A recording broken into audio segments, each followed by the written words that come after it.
How how do the designers and the creative team see creative resources for their content? Could you describe the process in detail? Well, one is we encourage them to travel. No? I mean, before it was enough to just, I guess, go to the local trade fairs. But what we're trying to do now is encourage. I mean, like, for example, my primary designer is Dan Vitantes. When I go to the Milan show, for example, he comes with me because it's important for him to see, get exposed to what's out there. Otherwise, if they're limited to what they see locally, then it's kind of very, very limited. So exposure is very important. Of course, now with the internet, it's so much easier because you can just surf all day and get all sorts of ideas in terms of furniture. But at the end of the day, it boils down to us listening to the market, talking to our customers, finding out what the customers are looking for, but observing also what the environment. I mean, like 10 years ago, if you drove around and looked at all the houses being built, the houses were mostly Mediterranean in style. Today, if you go driving around, whether it's Dasma or Ayala Alabang, everything is a lot more modern. So obviously, that dictates what sort of furniture we should make. So the environment, I guess, is key also. I mean, if you see what sort of homes are going up, then you have to sort of design to that. And we also talk to our salespeople in the stores, ask them what the market is looking for. Ano bang hinahanap ng mga customer? And then we feed that back to the designers so that they design based on what the environment is, the external environment is, what we hear from our customers. And those are the factors that go into our product design. So normally what they'll do is they'll take those ideas, I'll tell them, okay, we're looking for 3 or 4 more bedroom collections. Normally I'll tell them what materials to incorporate it with. So we don't just do pure wood, we'll do wood with rattan, wood with bamboo, wood with leather. So I'll say let's change our wood with bamboo look and come up with something new. Then they'll work on that. So they come up with sketches, they show it to me. I say yes or no. If it's yes, it gets full-sized. It gets drawn either in a working drawing on CAD or it gets drawn in full size. And then it gets sampled. After it gets sampled, it gets reviewed. After it gets reviewed, we modify, change some parts. Then it gets manufactured again. Normally that's done about 2 or 3 times before the final product is made. So do you experiment on materials, different materials? Yeah, the Philippines, kasi in the furniture industry, the Philippines is known for its innovation in terms of raw materials.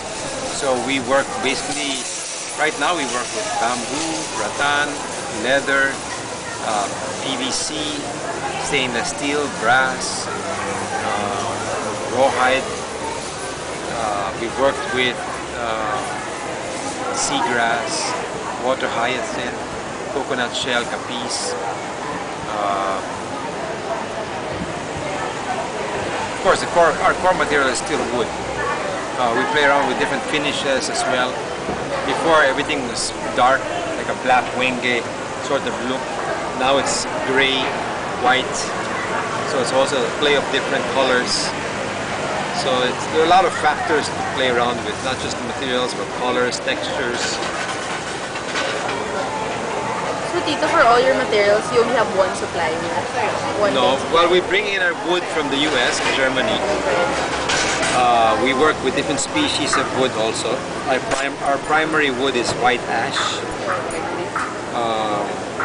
But we also work with cherry, we work with walnut, white oak.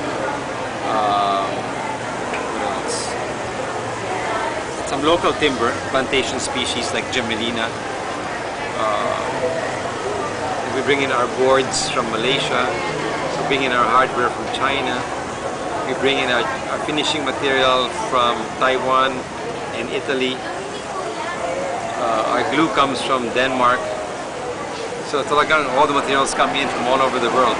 And we basically design, manufacture, execute here in the Philippines. And then we ship it back to Australia, back to the US, all over again. So So what products and services provide major sources of revenue? The local market, our main product, I guess, is in terms of categories, is beds. For some reason, that seems to be our niche. I mean, that's the product we sell the most of, and that people, I guess, seem to find of interest in our stores. I guess there aren't too many good wooden beds around. Ours are sturdy. We don't use the, you can shake it or whatever, indicia type that moves around too much. There's a lot of competition in chairs, so we do some chairs but not a whole lot. So I would say the bedroom category is our main sort of bread and butter. Although in terms of volume, we have one item which is a folding bar. It's a cabinet which swings open, opens up, and we sell it to.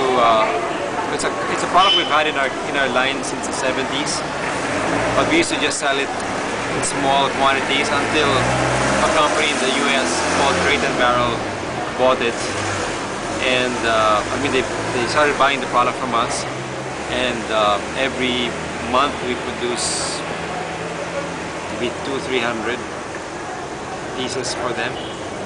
So it's been running for years. So we're at the point where I think we've probably produced about 30,000 bars just for this one customer. So right in terms of product categories, that's our biggest category, but it's just for one customer. So I don't really consider that as, you know, our main strength.